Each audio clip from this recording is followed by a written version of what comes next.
नमस्कार, स्वागत है आप सभी का। मैं हूं आपके साथ Rishu Tyagi. Indo Dutch horticulture and Coca Cola India की 5वीं वर्षगांठ पर उन्नति एप्पल संकल्प से परिवर्तन की ओर कार्यक्रम का आयोजन किया गया। कार्यक्रम का आयोजन वाडिया हिमालय भू विज्ञान संस्थान में किया गया। कार्यक्रम में मुख्य अतिथि के रूप में मुख्यमंत्री पुष्कर सिंह धामी ने इस दौरान प्रतिभाग किया। इस दौरान महाराष्ट्र के पूर्व राज्यपाल और उत्तराखंड पूर्व मुख्यमंत्री भगत सिंह कोश्यारी भी पहुंचे हुए थे।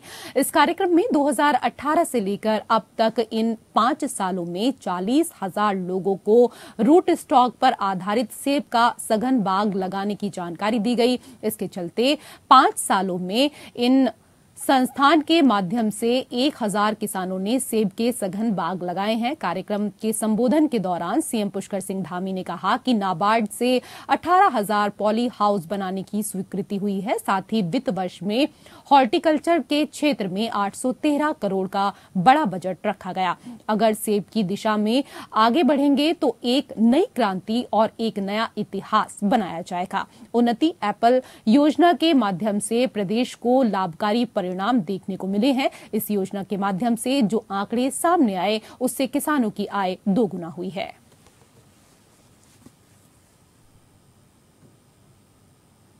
ईद को लेकर के सभी थानों को निर्देशित किया गया है कि कल तक वो मीटिंग कर लेंगे आपका संभ्रांत लोगों की। इसके अलावा जितनी ड्यूटियां लगनी हैं वो उसके संबंध में दिशा निर्देश दिए गए हैं। इस बार भी हम लोग पिछले बार की तरह जो बाइकर्स नैनीताल जाते हैं ईद के दौरान और ईद के बाद उनको रिस्ट्रिक्ट कर रहे हैं।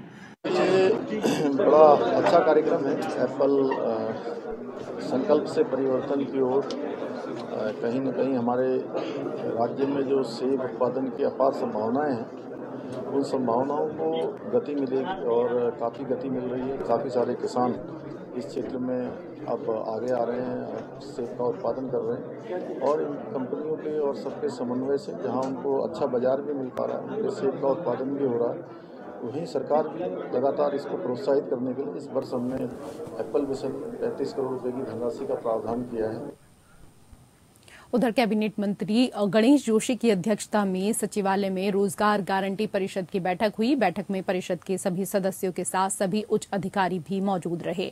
बैठक को लेकर कैबिनेट मंत्री गणेश जोशी ने कहा कि बैठक में सभी सदस्यों और अधिकारियों से सुझाव प्राप्त हुए हैं जिस पर चिंतन चल रहा है। बहुत सारे विषय भारत सरकार से संबंधित हैं जिन्हें वहां भेजने की कवायद चल रही है। जब गांव मजबूत होगा तो देश मजबूत होगा और इस दिशा में हमारी सरकार काम कर रही है। हमारा प्रयास है कि रोजगार गारंटी परिषद की बैठक जल्द से जल्द कराई जानी चाहिए ताकि इस दिशा में ठोस कार्य होते रहें। प्रदेश में 60,000 समूह में काम करने वाली 6 लाख महिलाओं को स्वावलंबी बनाने के लिए सरकार काम कर रही है और इसलिए हम 4 धाम यात्रा मार्गों पर 200 स्टॉल लगाएंगे जहां पर वो अपने बनाए हुए उत्पादों को बेच सकेंगी।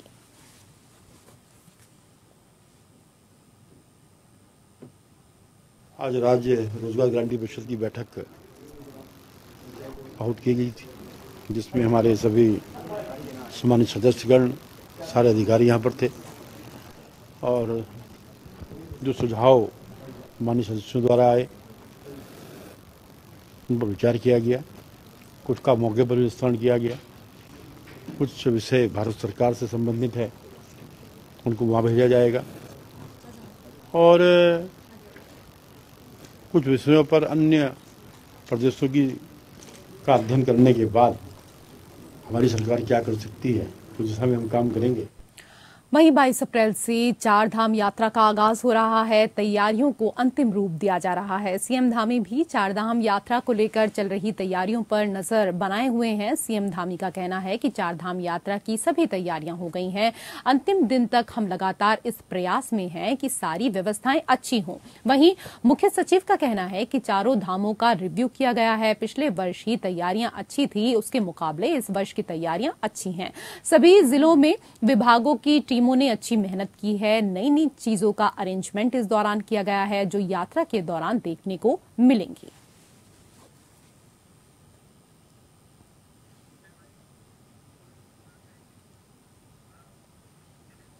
उधर चारधाम यात्रा में IRCTC के जरिए हेली टिकट बुकिंग करना टूर ऑपरेटर्स और यात्रा कारोबार से जुड़े लोगों को रास नहीं आ रहा है। हरिद्वार प्रेस क्लब में टूर ऑपरेटर एसोसिएशन और टैक्सी मैक्सी एसोसिएशन से जुड़े कारोबारियों ने मामले को लेकर कहा कि विभागीय अफसरों की अनदेखी के कारण चारधाम यात्रा में कई अव्यवस्थाएं सामने आ रही हैं, जिसका खामियाजा टूर ऑपरेटर्स समेत चारधाम यात्रियों को भुगतना पड़ेगा। IRCTC का टिकट बुकिंग पोर्टल ठीक से काम नहीं कर रहा है, जिससे एक टिकट बुकिंग करने के लिए भी काफी घंटे मशक्कत करनी पड़ रही है। साथ ही IRCTC से टिकट बुक करना काफी महंगा भी पड़ रहा है, जिससे कारोबारियों के साथ ही राज्य सरकार को भी राजस्व की हानि हो रही है। सरकार को हेली टिकट बुकिंग के लिए दूसरे पोर्टल की व्यवस्था करनी चाहिए। सारी टिकटें पेमेंट में फेल हो रही हैं, उनका पेमेंट गेटवे बिल्कुल फेलियर है IRCTC का। अगर यही सब कुछ होना था तो GMN क्या बुरा था? GMN हमारा उत्तराखंड का था, जिसमें अगर GMN में रहता तो शायद उसको इतना कमीशन नहीं देना पड़ता जितना IRCTC हमसे ले रहा है। 350 रुपए से ऊपर एक टिकट पे जा रहा है, एक बंदे पे IRCTC के पास जा रहा है। IRCTC का महंगा पड़ रहा है हर चीज में। हमारे उत्तराखंड गवर्नमेंट का राजस्व पे प्रभाव पड़ेगा इसका। फाइनेंशियल बहुत बड़ा लॉस है, आज उत्तराखंड को रेवेन्यू का बहुत बड़ा लॉस है। सबसे बड़ी बात IRCTC जो है एक टिकट पे 300 रुपए कमीशन प्लस 18% GST चार्ज कर रही है, जिसमें कि उत्तराखंड गवर्नमेंट को कुछ नहीं मिल रहा। उत्तराखंड का टूर ऑपरेटर जब टिकट बनाता था उसकी GST भी फाइलिंग करती थी, उसको स्टेट को मिलता था, उसका रेवेन्यू भी, उसका इनकम टैक्स भी, वो सारा बेनिफिट हमारे स्टेट को जाता था, जो कि आज टोटली शिफ्ट हो गया सेंटर को।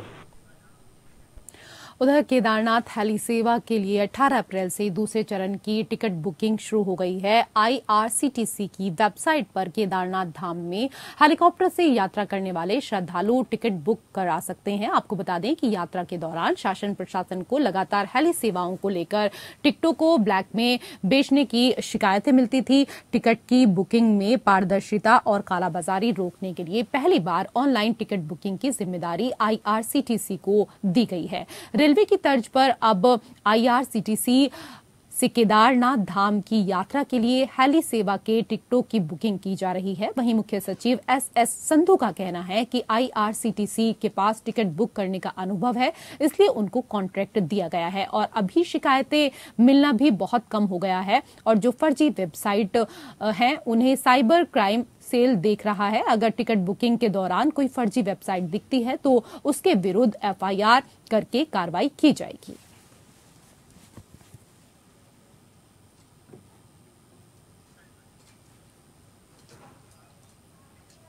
बद्रीनाथ हेमकुंड साहिब यात्रा मार्ग पर तीर्थ यात्रियों को समुचित स्वास्थ्य सुविधा मुहैया कराने हेतु स्वास्थ्य विभाग चमोली ने अब कमर कस ली है। सभी केंद्रों पर यात्रा से पूर्व सभी आवश्यक जीवनदायिनी औषधियों, स्वास्थ्य उपकरण, उच्च हिमालयी क्षेत्रों में होने वाले स्वास्थ्य जोखिम को कम करने वाले स्वास्थ्य उपाय और अन्य स्वास्थ्य सुविधाओं को यात्रा से पूर्व ही पूरा कर लिया गया है।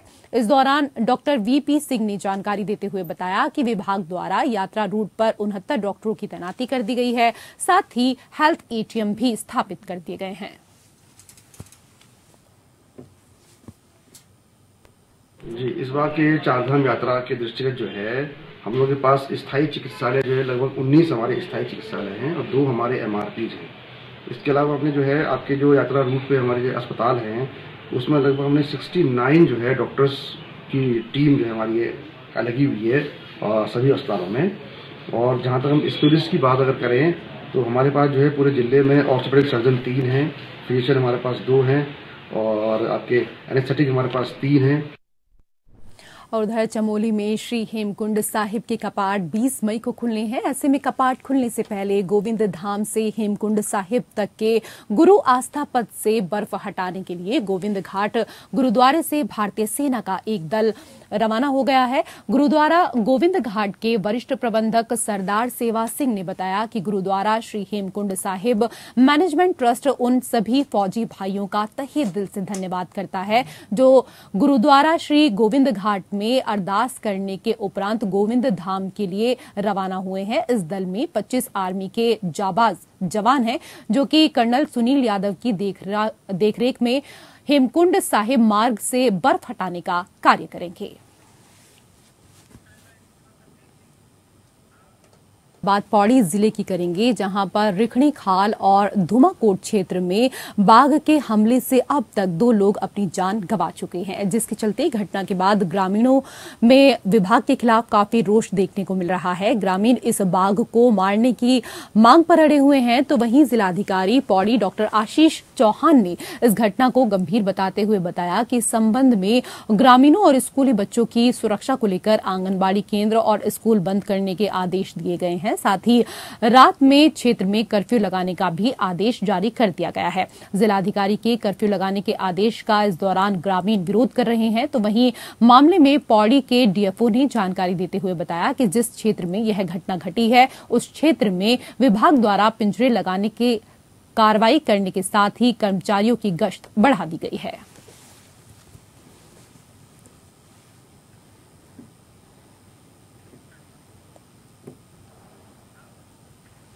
उत्तराखंड में गर्मी बढ़ते ही प्रदेश में वनों में अग्नि की जो घटनाएं हैं वो लगातार बढ़ती जा रही हैं। बीते सोमवार को प्रदेश में 22 स्थानों पर जंगलों में आग लग गई।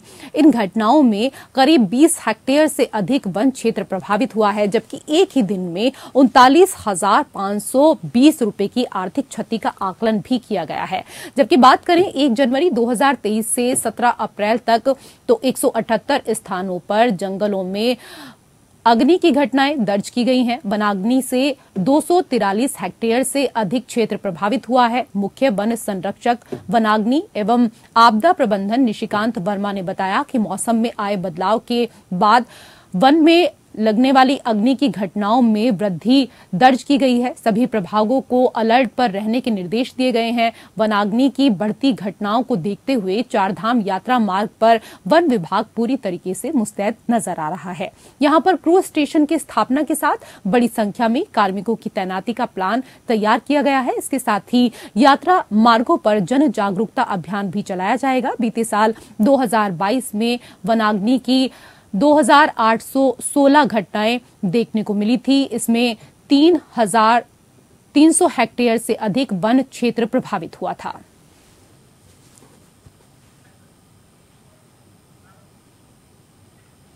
उधर रामनगर महाविद्यालय के बाहर दीवारों से लगते गहरे नाले में एक बैल के गिरने का मामला सामने आया है।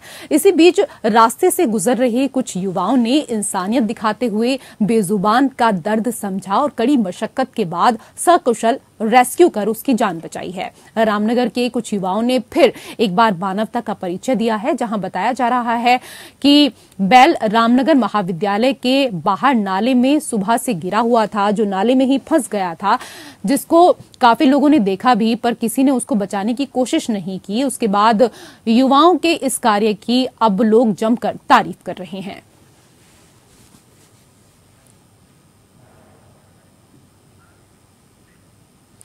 और उधर विश्व धरोहर नंदा देवी बायोस्फीयर रिजर्व में वन विभाग की ओर से लगाए गए ट्रैप कैमरों में दुर्लभ प्रजाति के हिम तेंदुओं की तस्वीर वन कर्मियों ने गश्त के दौरान कैमरे में कैद की है, जिसके चलते पार्क प्रशासन काफी उत्साहित है। यह तस्वीर भारत चीन सीमा पर गश्त के दौरान ली गई है।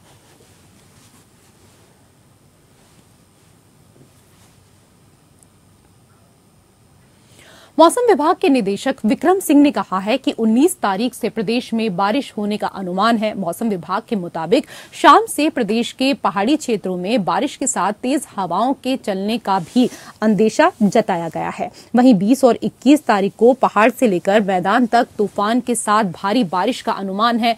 दूसरी तरफ किसानों को भी फसल पकने को इधर तैयार है। ऐसे में मौसम विभाग की भविष्यवाणी अगर सच साबित हुई तो किसानों को फसल का नुकसान भी उठाना पड़ सकता है। हालांकि मौसम विभाग के निदेशक विक्रम सिंह ने हिदायत के तौर पर कहा कि जिनकी फसल पकने को तैयार है वह जल्द से जल्द फसलें काट ले। साथ ही पहाड़ी क्षेत्रों में भेड़ बकरी पालक भी अपनी भेड़ बकरियों और पशुओं की सुरक्षा इन 2-3 दिनों में रखें, ताकि बिजली गिरने जैसी घटना होने से आपके पशुओं को नुकसान न पहुंचे। 19 अप्रैल से 21 अप्रैल तक अलर्ट जारी किया गया है।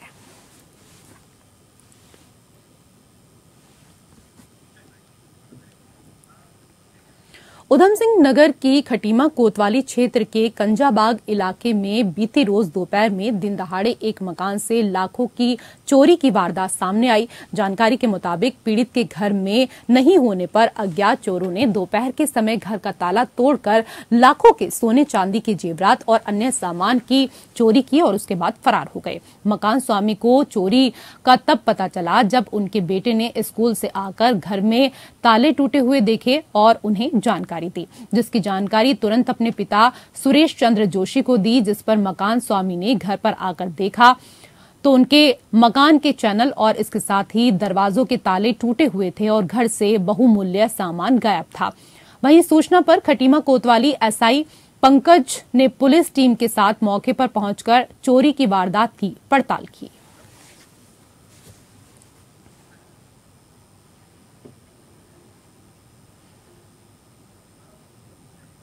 उधर पौड़ी नगर पालिका वार्ड नंबर 7 की सभासद अनीता रावत समेत 3 अन्य लोगों ने कांग्रेस का दामन थामा है, जिस पर कांग्रेसियों ने उनका जोरदार स्वागत किया। अनीता रावत ने बताया कि वो नगर पालिका सभासद रहते नगर पालिका में हो रहे भ्रष्टाचार की आवाज समय समय पर उठाती आई हैं। पहले वो किसी पार्टी से नहीं जुड़ी थी, लेकिन अब उन्होंने कांग्रेस का दामन थामा है ताकि वो कांग्रेस का साथ देकर गलत कार्यों के प्रति जनता की आवाज बन सके। हालांकि वार्ड सभासद अनीता रावत के पालिका चुनाव से पहले कांग्रेस का दामन थामना इस तरफ इशारा भी कर रहा है कि इस बार नगर पालिका अध्यक्ष की सीट महिला हुई तो वो कांग्रेस की प्रबल दावेदार भी हो सकती हैं। हालांकि कांग्रेस जिलाध्यक्ष ने बताया कि पार्टी का जनाधार बढ़ाना उनकी पहली प्राथमिकता है ताकि कांग्रेस अपना परचम लहरा पाए। आप लोगों ने कहा है कि मैंने बीजेपी को ज्वाइन क्यों नहीं किया, तो ऐसा कुछ नहीं है। मेरे अंदर मैंने देखा है कि मेरे अंदर सेवा भाव का जो जज्बा है और मैं चैन से घर में नहीं बैठ सकती हूँ। तो 4.5 साल मेरा सभासद का कार्यकाल समाप्त होने वाला है और आगे भी मुझे कार्य करते रहना है, जिसका समाज ने मुझे ये संदेश दिया है कि अकेला व्यक्ति बिना संगठन के कुछ भी कार्य नहीं कर सकता है। देखिए, ऐसा है कि अभी हम लोग जिस तरह से हमारी जो बातें हुई हैं आदरणीय अनीता रावत जी से भी, मैं आप लोगों को साफ बता देना चाहता हूं कि अभी हमारा जो प्रयास है पहले कांग्रेस पार्टी को एकजुट करने का, सब लोगों को साथ करने का। और जो हम कांग्रेस पार्टी में जो आए हैं, कोई इस तरह से टिकट के हिसाब से कोई नहीं आ रखा है, सिर्फ ये बात रखने आ रखे हैं कि जो हम लोग कांग्रेस के साथ संगठन को मजबूत करते हुए आगे बढ़ते हैं, जन समस्याओं को उठाते हैं। और इसी के साथ उत्तराखंड की खबरों में फिलहाल मेरे साथ इतना ही। नमस्कार।